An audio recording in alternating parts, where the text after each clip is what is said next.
चलिए अगला स्टूडेंट्स है गुड इवनिंग। 4 बज गए क्या? 4 तो बज आपसे मिलने के समय हो गया। मैं अशोक सर आप सब स्टूडेंट्स का अपने यूट्यूब चैनल में free online physics numerical classes में स्वागत करता हूँ।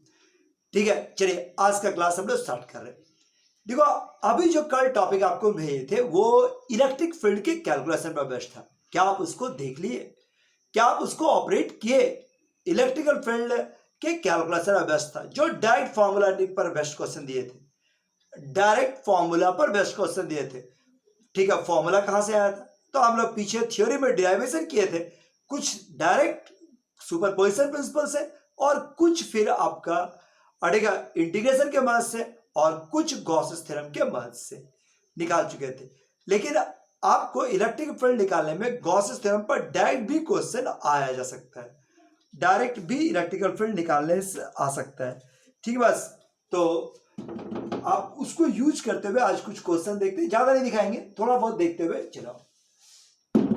ठीक है, बस जैसे क्या बोला कि एक आप जानते ही होंगे इसको, क्या बोला, एक चार्ज स्फीयर है, एक चार्ज सॉलिड स्फीयर है, एक सॉलिड स्फीयर है जिसका रेडियस कितना है r, चार्ज कितना है q, इस पर पूरा में फैला हुआ है। नहीं, एक सॉलिड स्फीयर है जिसका रेडियस r है, चार्ज q है, जो पूरे सॉलिड स्फीयर में कुछ इस तरह का डिस्ट्रीब्यूट है।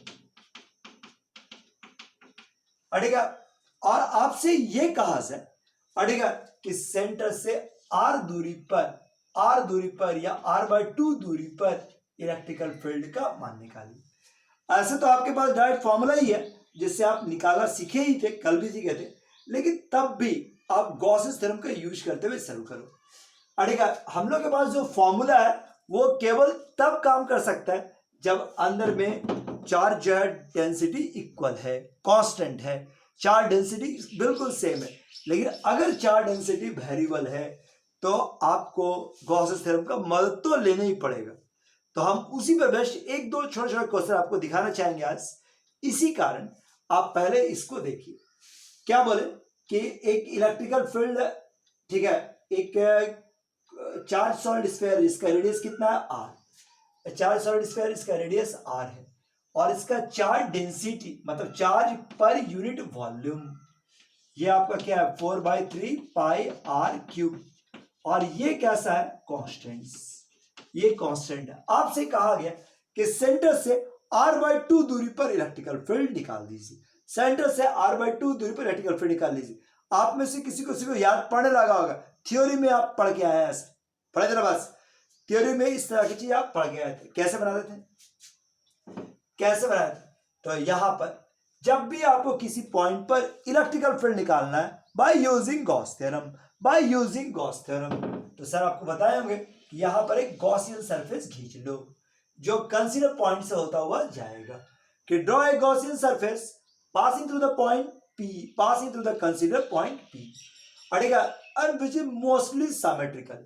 Draw a Gaussian surface passing through the point P, अड़ेगा एक गॉसियन सरफेस खींच लिए जो पॉइंट P से होता हुआ जाएगा। Draw a Gaussian surface passing through the point P से गॉसियन सरफेस खींच दो in the shape of sphere, यहां पर हम लोग खींच दी। अब अप्लाई गॉस थ्योरम, तो हम लोग गॉस थ्योरम में यूज करना शुरुआत किए थे के लिए गॉस सरफेस के बाद टोटल फ्लक्स मान लेते हैं कि इस पूरे लाइन पर इंटेंसिटी का मान कैसा है कांस्टेंट, तो इसको निकाले E इंटू इसका पूरा सरफेस एरिया, तो सरफेस एरिया क्या हो जाएगा 4 पाई r/2, 4 पाई r स्क्वायर, ये ना हो गया सरफेस एरिया। फ्लक्स का वैल्यू तो 4 पाई r²/4, लीजिए जो भी बोलेगा आपका टोटल फ्लक्स निकल जाएगा, निकल गया बस ना। इसके अंदर चार्ज कितना फंसा सो निकालना सिखाए होंगे सर आप, Q इनसाइड, तो Q इनसाइड क्या हो गया इसका पूरा वॉल्यूम, अगर कांस्टेंट है तो डायरेक्ट निकाल सकता है volume of the sphere, volume of the sphere into charge density, अड़ेगा वॉल्यूम ऑफ द स्फीयर क्या हो जाएगा, तो 4/3 पाई r क्यूब जो भी निकलेगा इनटू चार्ज डेंसिटी कितना आया, दिस इज सिग्मा। अगर सिग्मा ऐसा दे दिया तो सिग्मा लिख सकता है, ये सिग्मा का वैल्यू लिख सकता है। अभी हम सिग्मा रहने देते हैं, आपको हम क्या याद दिला रहे हैं कि गॉस थ्योरम आप यूज कैसे करते आए थे। अड़ेगा ये आपका फ्लक्स और कुछ इस तरह का अड़ेगा फ्लक्स ई बराबर 4 पाई आर स्क्वायर निकाले, तो फ्लक्स निकाले, ठीक है, बस इंटेंस ये आपका क्यू इनसाइड निकाले ना, गॉस थ्योरम अप्लाई कीजिए। According to Gauss theorem total flux बराबर E into 4 pi r square by 4 बराबर 1 by epsilon not times of 4/3 pi r cube by 8 into rho. लो अब कैलकुलेशन करो, आराम से आंसर आएगा। जो बचे वो आंसर। डाउट है क्या? तो रो का वैल्यू लिख के हुए बना लो, 4 pi r square 4 pi r square 4 pi r square काटेंगे तो आर नहीं आर, ये काटेंगे तो 2, ये काट देंगे तो 2 1/6 आए, 1 by epsilon not times rho by 6 आए। तो रो का मान लिखिए दो, रो का मान कितना आया था 3 cube by 4 pi r cube अड़ेगा 3 cube by 4 pi r cube, और इससे आप इसका मान बढ़ा सकते हैं, काटेंगे तो ये हो गया आर स्क्वायर अड़ेगा ये हो गया 2। सो एक्सप्रेशंस निकालने पर ये आ जाता है दिस इज देखो 2 पाई यानी कि 1/8 pi epsilon not q by r square, ये आपका एक्सप्रेशन, और इससे आप क्वेश्चन बना पाए हम। चलो ये तो आप जानते ही थे। अब केवल हम ये दिखाना चाहते हैं कि मान लो क्वेश्चन में ये देगा कि जो चार्ज है ठीक है, बस वो वेरिएबल है, जो चार्ज डेंसिटी है वो कांस्टेंट नहीं है। चार्ज डेंसिटी अड़ेगा चार्ज डेंसिटी इस रिलेशन से वेरी कर रहा है 4x square, charge density rho बराबर this is 4x square where x is the distance from centre, और अब आपका r/2 दूरी पर इंटेंसिटी का वैल्यू मांग रहा है, r/2 दूरी पर इंटेंसिटी का मान मांग रहा है। बोलो अब आप बना सकते हैं आराम से, एकदम नहीं हड़बड़ाइए। समझो पिछला वाला क्वेश्चन समान, एक गॉसियन सरफेस खींच दिए, नॉट टोटल फ्लक्स निकाले, तो फ्लक्स का वैल्यू वही 4 pi r square into charge density, ये आपका चार्ज डेंसिटी देखो रो इंटू फ्लक्स का वैल्यू क्या होता है E into 4 pi r square, E ऐसा आ गया, ये आ गया। अब आप क्यू इनसाइड क्या था, चूंकि कांस्टेंट था पिछला क्वेश्चन में, तो हम सीधे वॉल्यूम और उसका डेंसिटी गुना कर दे, इस बार कांस्टेंट तो नहीं है, तो क्या प्रोसेस हो, तो बचता है इंटीग्रेशन। अब हम बीच में अटेगा x दूरी पर या dx दूरी पर, ठीक है, एक छोटा सा लिए डाटा x अटेगा, इसी को इंटीग्रेट करना होगा ना, इसका वॉल्यूम कितना हो जाएगा, इस x रेडियस का वॉल्यूम निकालोगे तो आएगा 4 पाई x स्क्वायर dx। देखिए इसका वॉल्यूम, ये मोटा दिखा है ना ऐसा, इसका वॉल्यूम डेंसिटी कितना हो गया 4x स्क्वायर, चार्ज इनसाइड, इसी को इंटीग्रेट कर देंगे 0 से लेकर r/2 तक। ये समझ में आया कैसे बनाया? देखो हमको निकालना था क्यू इनसाइड निकालना है, इसको मिटाए थोड़ा सा। देखो हमको निकालना है क्यू इनसाइड, चार्ज इनसाइड आपको निकालना है, कहां से कहां तक, 0 से लेकर p के बीच में कितना चार्ज फंसेगा। तो अब चूंकि चार्ज डेंसिटी का मान बढ़ रहा है तो हम डायरेक्ट नहीं निकाल सकते, बचा इंटीग्रेशन, तो आप इसको चार्ज इनसाइड को लिख सकते हैं dq का इंटीग्रेशन। अब dq किसका, dq क्या, तो एक पतला सा रिंग काट है, रेडियस x थिकनेस dx का, उसका dq, तो उस रिंग का वॉल्यूम क्या हो जाएगा, उस रिंग का वॉल्यूम निकालोगे तो आएगा this is 4 pi x square dx, ये उसका वॉल्यूम, और चार्ज डेंसिटी आया दिस इज 4x स्क्वायर।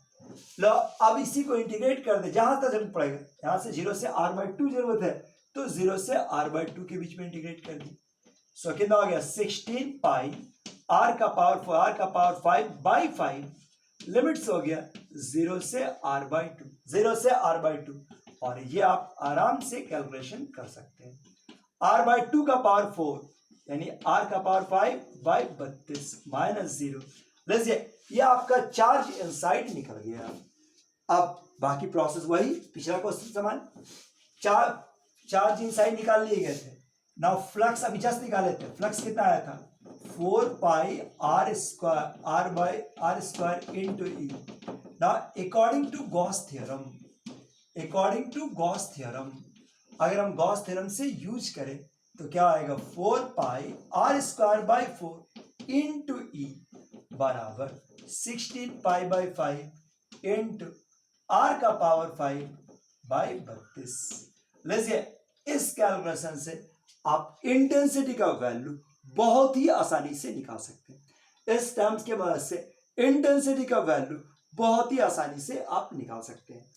क्या बात समझ में आया बात? तो ये इसका प्रोसेस ठीक है। अब इसी पर बेस्ड है आईआईटी में एक क्वेश्चन एक बार आया है ऐसा, अड़ेगा आईआईटी में एक क्वेश्चन इस पर दिया हुआ है, देखो ठीक है। अब जरा सा क्वेश्चन दिखाते हैं बोर्ड पर, देखो एक बार।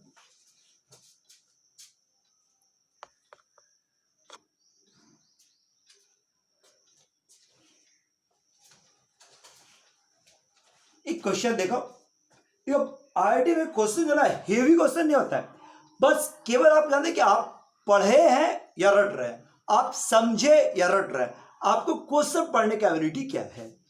ठीक है, क्या बोले सॉलिड स्फीयर, मतलब आप कितना भी रट के जाना वहां थोड़ा घुमा ही देगा, तो आप रटिए मत, समझिए सिचुएशन देखो, क्वेश्चन से देख के दम नहीं भागो। क्या बोले solid sphere of radius r has the charge q, अड़ेगा एक सॉलिड स्फीयर इसका रेडियस आर है, चार्ज क्यू पूरे में फैला हुआ है, अड़ेगा विद चार्ज डेंसिटी, जिसका चार्ज डेंसिटी इस प्रकार से, मतलब यूनिफॉर्म नहीं, कांस्टेंट चार्ज डेंसिटी नहीं है, बल्कि इस प्रकार से वेरी कर रहा है।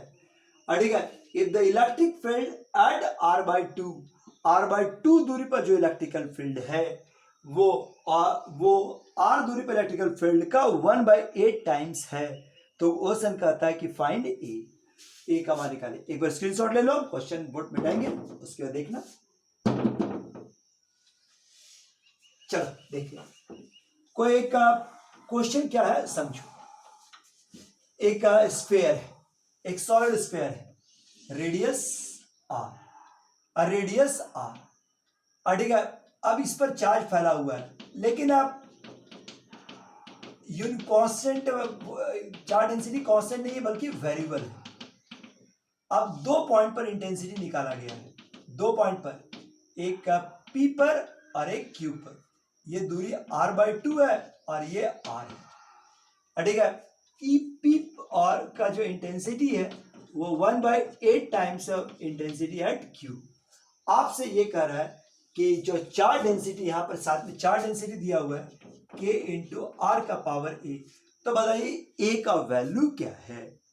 आप आराम से एकदम हावड़ा रहे, आराम से सोचो, बारी बारी सोचते हैं, बारी बारी स्टेप बाय स्टेप सोचते हैं। क्या आप P और Q पर इंटेंसिटी का मान निकाल सकते हैं? P और Q पर इंटेंसिटी का मान निकाल सकते हैं।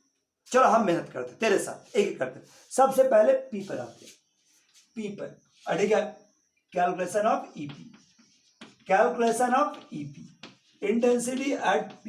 आप ये देखिए, अड़ेगा P पर इंटेंसिटी निकाले तो तरीका क्या सिखाया अभी पिछला क्वेश्चन से कि एक गॉसियन सर्कल खींच दी, याद बढ़ गया, इंटेंसिटी E गुना 4 पाई r/2 का होल स्क्वायर, अड़ेगा intensity E into 4 pi r/2 का whole square, E into 4 pi r/2 का होल स्क्वायर, अड़ेगा फ्लक्स यूज करने जा रहे हैं, गॉस थ्योरम यूज करने जा रहे हैं, ये टोटल फ्लक्स बराबर 1/(r0) of the charge inside. Main इसका चार्ज निकालना है, चार्ज का तरीका चूंकि वेरिएबल है तो वही 4 पाई कितना ले ले, मान लेते हैं कि यहां पर जैसे पिछले क्वेश्चन सिखाए थे x रेडियस का लिए थिकनेस dx, तो 4 पाई x स्क्वायर dx, नहीं ये वॉल्यूम इनटू चार्ज डेंसिटी के x का पावर है, ये x समझेगा ना, x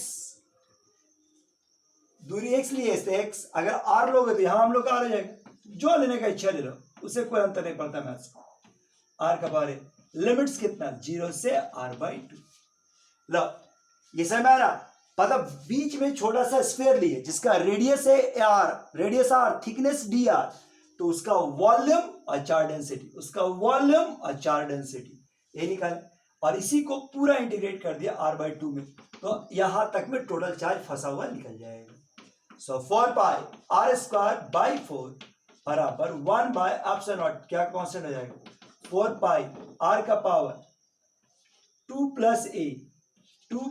a dr, limit use करो 0 से r/2।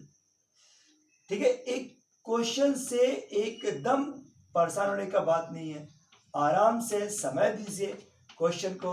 ये 4 काटो, हाँ काटने में क्या रुकावट, पाई r² बराबर 4 पाई k n/ε0, r का power 3 + a divide by 3 + a, और लिमिट्स हो गया 0 से r/2, 0 से r/2, बस इंटीग्रेट कर दिया सर, सो भी आएगा तो इंटेंसिटी निकाल सकते हैं।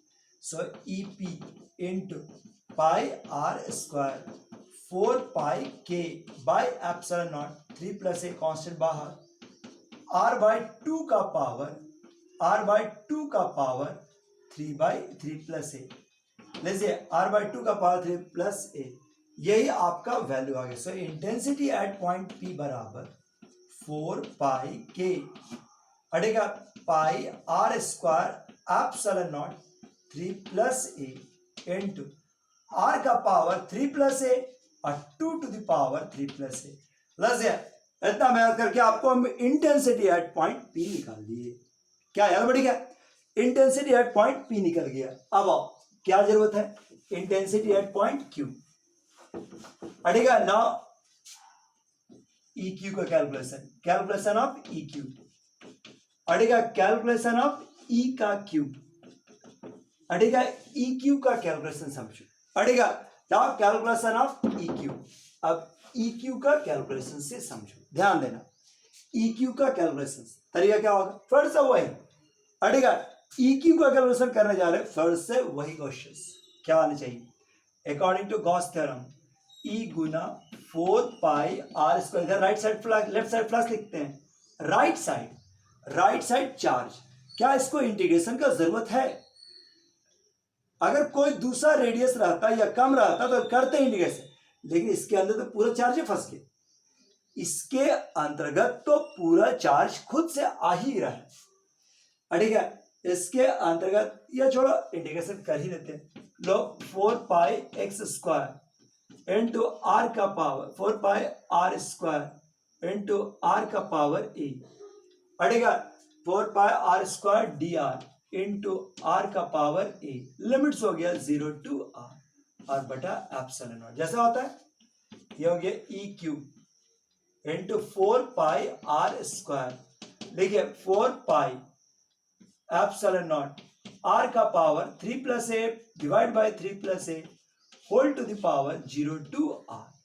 सो कैलकुलेशन कर देने से कुछ ऐसा आ गया, 4 पाई r² बराबर 10 4 पाई ε0 3 + a और r का पावर 3 + a, वैसे ये EQ का वैल्यू अड़ेगा, EQ का वैल्यू इसको भी नीचे ले ही चलो। सो EQ बराबर क्या हो गया 10 4 पाई, तो 4 पाई ε0 r² और 3 + a, r का वैल्यू 3 + a, लीजिए यही ना कंडीशन था टोटल, लो पूरा रिजल्ट निकाल दिए, मतलब क्वेश्चन कुछ नहीं होता है ऐसे, आप आराम से दोनों का वैल्यू निकालो, अब जो गिवन इंफॉर्मेशन उसका फायदा लो। ना गिवन क्या है, गिवन क्या है कि इंटेंसिटी एट P बराबर 1/8 times of intensity at Q, P पर इंटेंसिटी का वैल्यू 4 पाई k, यहाँ भी k छूट गया लगता है, यहाँ पर भी k गुना r था, k छूटा हुआ है अड़ेगा 4 pi k pi r² ε0 3 + a, r का पावर 3 + a और 2 to the power 3 + a, ऐसा बराबर 1/8 टाइम्स, बराबर 1/8 टाइम्स, और ये वाला क्या हो गया 4 पाई k 4 पाई ε0 r² और 3 + a, r का पावर 3 + a, लीजिए इतना भाग दिया हुआ है, क्या आप इसका कैलकुलेशन करके ए का मान नहीं निकाल सकते? आप देखते देखने अभी भी डरावना लगा नहीं?